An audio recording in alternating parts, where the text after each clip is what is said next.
అధికారము, డబ్బు ఈ రెండిట్లో ఏదో ఒకటి చాలు మనుషులను దుర్మార్గులను చేయడానికి, అహంకారులను చేయడానికి. రెండు ఉంటే చెప్పక్కర్లేదు. ఇంకా అసలే కోతి ఆ పైన కళ్ళు దాగింది అన్నట్టే ఉంటుంది.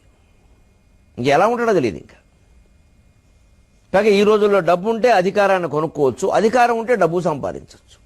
ధర్మరాజు లాంటి వాళ్ళు కూడా దుశ్శాసనులుగా మారిపోతున్నారు డబ్బు వచ్చేసరికి. ఏం మాట్లాడుతున్నారో, ఎలా ప్రవర్తిస్తున్నారో తెలియట్లా. వెంటనే ఇదివరకున్న అభిప్రాయాలు మారిపోతున్నాయి. ఇదివరకు పేదవాళ్ళని, బలహీనుల్ని, కష్టపడే వాళ్ళని సమర్థిస్తూ మాట్లాడిన మనుషులు ఆ వర్గాలకి నాయకులై కోట్లు సంపాదించేసరికి కంఠం మార్చేస్తున్నారు. మళ్ళీ జమీందారులను పొగుడుతున్నారు.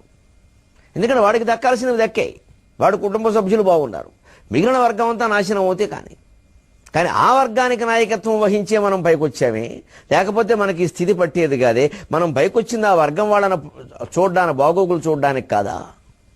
వాళ్ళలో అవకాశాలు ఉన్న వాళ్ళందరినీ